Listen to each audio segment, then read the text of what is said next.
Respected viewers, अस्सलाम वालेकुम। मैं हूं आपकी doctor Huma Chishti, vice president community of homeopaths Pakistan. Time to time आपसे डिफरेंट टॉपिक्स पे, डिज़ीज़ पे और इन्फॉर्मेशंस पे बातचीत होती रहती है। तो आज जिस हवाले से आपसे बात की जाएगी वो है मेनिंजाइटिस, एक डिज़ीज़ है जिसके हवाले से बात करूँगी। मेनिंजाइटिस जैसा कि नाम से ही पता चल रहा है कि मेनिंजीज से है, और मेनिंजीज कहा जाता है ब्रेन की टिश्यूज़ को, यानी दिमागी झिल्लियों को कहा जाता है। और आइटस जहाँ पर भी हो, मैं अपने डिफरेंट लेक्चर्स में बताती रहती हूँ कि इट्स मीन सोजिश, इन्फ्लामेशन, यानी कि आसान लफ्ज़ों में मेनिंजाइटिस जो है वो दिमाग की झिल्लियों की सोजिश है। Meningitis is rare problem, but it is very serious problem. It is medical emergency. Inflammation of brain tissues है। ये वो टिश्यूज़ हैं जो स्पाइनल कॉर्ड और ब्रेन को सराउंड किए हुए होती हैं। यहाँ आपको बताती चलूँ कि मेनिंजाइटिस डिफरेंट वजहों से होता है। वो बैक्टीरिया भी हो सकते हैं, वायरस भी, फंजाई भी और पैरासाइट भी इसकी कॉज हो सकता है। मज़ीद बात करने से पहले आपसे रिक्वेस्ट है कि अब तक अगर चैनल को सब्सक्राइब नहीं किया तो काइंडली इसको सब्सक्राइब कर दीजिए, लाइक कीजिए, कमेंट सेक्शन में अपनी राय का इजहार ज़रूर कीजिए और काइंडली बेल आइकन को प्रेस कर दीजिए ताकि टाइम टू टाइम आपको इन्फॉर्मेटिव वीडियोस मिलती रहें। मेनिंजाइटिस के हवाले से ये भी आपको शेयर करती चलूँ कि मेनिंजाइटिस किसी भी एज में हो सकता है। और यहाँ ये बात भी बहुत ज़्यादा इम्पॉर्टेंट है कि सबसे कॉमन और इसकी डेंजरस टाइप बैक्टीरियल मेनिंजाइटिस है, जो डेफिनेटली बैक्टीरिया की वजह से होती है। फैटल ये इसलिए है वो कि, और डेंजरस इसलिए है कि 24 आवर्स में ये फैटल हो जाती है, यानी 24 घंटों में डेथ चांसेस हो जाते हैं। जबकि वायरल मेनिंजाइटिस कम फैटल होता है और ये मोस्टली बच्चों में होता है। अब ये भी बात आपसे क्लियर करती चलूँ कि बैक्टीरियल और वायरल जो हैं, दोनों में फ़र्क करना कुछ थोड़ा मुश्किल होता है, लेकिन एक काबिल डॉक्टर अपनी कॉम्पिटेंसी की बुनियाद पर ऐसा कर लेता है। यहाँ ये चीज़ भी जान लीजिए कि सबसे पहले लोकेशन के हवाले से आपको बताती चलूँ कि लोकल इन्फेक्शन होती है इसमें, और वो स्किन पे भी हो सकती है, नेज़ल्स में हो सकती है, यानी नाक इन्वॉल्व होता है उसमें, फेरिंक्स में हो सकती है। इसके अलावा क्या है कि रेस्पिरेटरी ट्रैक भी इन्वॉल्व हो सकता है और जीआईटी ट्रैक भी इन्वॉल्व होता है, यानी निज़ाम तनफ़ुस, निज़ाम हज़ाम और जेनिटो यूरिनरी ट्रैक भी इन्वॉल्व होता है। आप देख रहे हैं मेरा चैनल होम्यो डॉक्टर हुमा। अब बात कर लेते हैं हम इसकी टाइप्स के हवाले से। तो मेजरली इसकी 4 टाइप्स हैं। नंबर 1 पायोजेनिक मेनिंजाइटिस है, और डेफिनेटली ये किसी पैथोजन की वजह से होता है, किसी बैक्टीरिया की वजह से, किसी इन्फेक्शन की वजह से। सेकेंडली ट्यूबरकुलस मेनिंजाइटिस होता है जो ब्लड में होता है, और ये होता है ट्यूबरकुलर बैसिली की वजह से। थर्ड टाइप यीस्ट मेनिंजाइटिस है, और ये इंट्राक्रेनियल प्रेशर की वजह से होता है। और फोर्थ टाइप वायरल सिफलाइटिक मेनिंजाइटिस है। ये 4 टाइप्स होती हैं, और इसके अलावा जो फर्दर टाइप्स होती हैं वो ड्यू टू इन्फेक्शन हो सकती है, वायरल हो सकती है, बैक्टीरियल हो सकती है, फंगल हो सकती है, पैरासाइटिक हो सकती है और नॉन इन्फेक्शियस हो सकती है। सबसे पहले जिस बात का मालूम होना ज़रूरी है वो है इसकी सिम्टम्स। तो जान लीजिए, अगर किसी को मेनिंजाइटिस है तो उसमें फ़ीवर ज़रूर होगा। फ़ीवर वो भी लो ग्रेड फ़ीवर, यानी लो टेम्परेचर रहता है पेशेंट को। उसको इरिटेबिलिटी होती है, यानी चिड़चिड़ापन की कैफियत होती है। साथ ही साथ उसमें गनूदगी का आलम रहता है, ड्रॉजीनेस जिसे कहा जाता है। चलना मुश्किल होता है उसके लिए और उठना भी मुश्किल होता है। इसकी फीडिंग पुअर होती है, यानी खाने पीने की ग़िज़ाइयत जो है वो कम हो जाती है, और स्टिफनेस की फीलिंग आ जाती है, यानी अकड़ाव और तनाव की कैफियत होती है। साथ ही साथ दस्त भी हो सकते हैं और कह भी आ सकती है, यानी वॉमिटिंग एंड डायरिया।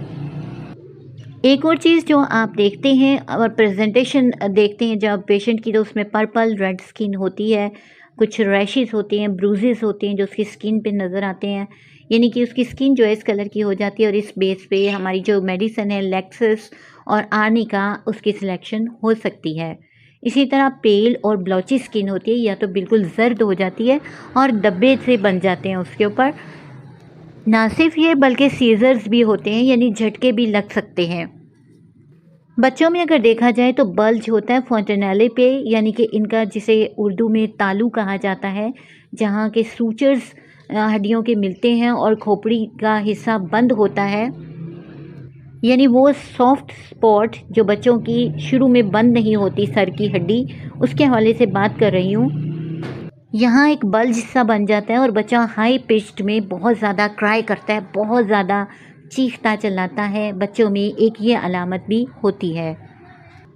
कुछ ओल्डर जो चिल्ड्रन होते हैं, थोड़े बच्चे जो बड़े होते हैं, उनमें क्या चीज़ होती है कि फ़ीवर तो होता ही है, इसके साथ ही साथ उनकी जो नेक है यानी गर्दन में स्टिफनेस होती है और साथ ही साथ दुखन होती है, लाइट से सेंसिटिविटी होती है, नोज़िया एंड वॉमिट की कंडीशन इनमें भी होती है, टाइटनेस रहती है यानी कि थकावट का एहसास रहता है, इरिटेबिलिटी इन बच्चों में भी होती है, कन्फ्यूजन होती है और मसल्स और जो जॉइंट्स हैं वो पेनफुल होते हैं, यानी पट्ठों में और जोड़ों में दर्द होता है और इसके साथ ही साथ सीजर्स भी होते हैं।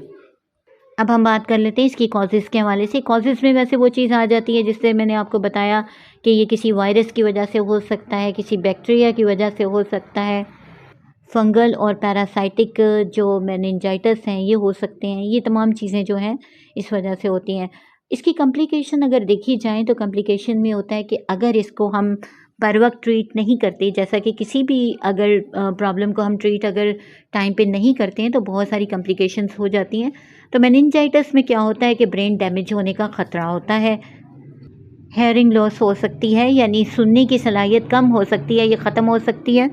इसी तरह सीज़र्स के साथ साथ मिर्गी का मसला भी हो सकता है, एपिलेप्सी जिसे कहा जाता है, लॉस ऑफ साइट हो सकता है यानी कि बसारत जा सकती है, स्पीच प्रॉब्लम्स हो सकती हैं, ना सिर्फ ये बल्कि सेरेब्रल एडिमा हो जाता है यानी दिमाग में पानी भी पड़ जाता है। इसी तरह सेप्टिक आर्थराइटिस हो सकता है, यानी आर्थराइटिस तो प्रॉब्लम आप समझते हैं कि जोड़ों की है, उसके साथ सेप्टिसिटी हो सकती है यानी खून जो है उसमें टॉक्सिक एजेंट्स जो हैं बहुत ज़्यादा हो जाते हैं और वो जहरीलापन खून में भी शामिल हो जाता है। ना सिर्फ ये बल्कि हेमोलिटिक एनीमिया भी हो सकता है, ये भी अनीमिया की एक टाइप है यानी खून की कमी भी हो जाती है, पेरिकार्डियल एफ्यूजन हो सकता है यानी दिल की झिल्लियों में पानी भी पड़ सकता है। तो अब बात कर लेते हैं डायग्नोसिस के हवाले से। इसको जानने के लिए और इसकी असेसमेंट के लिए ब्लड टेस्ट होना ज़रूरी है, लंबर पंक्चर किया जाता है जो कि स्पाइनल कॉर्ड में से लिया जाता है और लंबर को पंक्चर करके नीडल के थ्रू इसका टेस्ट किया जाता है। इसी तरह सीटी स्कैन है, एमआरआई स्कैन है जिसके ज़रिए डायग्नोसिस हो सकता है। यहाँ बात करते हैं हम अपनी होम्योपैथिक रेमेडीज़ के हवाले से जो बहुत ही अच्छा असर करती हैं और पेशेंट को रिलीफ देती हैं। तो हमारी होम्योपैथिक रेमेडी एपिस बहुत ही ज़बरदस्त रेमेडी है, जहाँ नर्वस रेस्टलेसनेस हो, याद रखिए कि वहाँ पर इसका इस्तेमाल तमाम कंप्लेंट्स को ठीक कर देता है। साथ ही साथ पेशेंट ओवर सेंसिटिव होता है और डेफिनेटली इसका पेशेंट भी होता है, और इसमें बोरिंग हेड होता है यानी बैकवर्ड की तरफ, पीछे की तरफ पेशेंट जो है वो सर को लटकाता है और इसी तरह उसको फील होता है जैसे उसके दिमाग में कोई चीज़ धंसाई जा रही हो। ब्राइनिया हमारी मेडिसिन है, क्यूप्रम बहुत अच्छी मेडिसिन है, हेलेबोरस हमारी मेडिसिन है जो मेनिंजाइटिस में बहुत अच्छा काम करती है, जो मेनिंजाइटिक सिंड्रोम में बहुत अच्छा काम करती है, जहाँ स्टूपर भी साथ होता है और यानी कि स्टूपर कहते हैं चक्कर आ जाने को, और डल किस्म की सेंसेशंस हों अगर, तो वहाँ इस्तेमाल करते हैं। इसी तरह बेसिलिनम हमारी मेडिसिन है, आयोडीन है, क्लकेरिया कार्ब है जो इस्तेमाल होती हैं, वेरेट्रम एल्बम है, सल्फ़र को इस्तेमाल करवाया जाता है, जिंकम मेट बहुत अच्छा काम करती है, जलसीमियम बहुत ज़बरदस्त रेमेडी है कि जहाँ ऑक्सीपेट से स्टार्ट हो रहा हो प्रॉब्लम, यानी दिमाग के पिछले हिस्से से अगर दर्द स्टार्ट होती है तो आप जलसीमियम अगर इस्तेमाल करते हैं तो बेहतरीन काम करती है मेनिंजाइटिस में। स्ट्रामोनियम हमारी मेडिसिन है जो कंजस्टिव किस्म का हेडेक हो रहा हो और साथ में इनकोहेरेंट टॉक हो यानी बेरब्त सी गुफ्तगू भी कर रहा हो पेशेंट, तो आप स्ट्रामोनियम देते हैं। आज के लिए इतना ही। मुझे अपनी दुआओं में याद रखिए, अपना बहुत सा ख्याल रखिए और सेल्फ मेडिकेशन से परहेज़ कीजिए। अल्लाह हाफिज़। रिस्पेक्ट।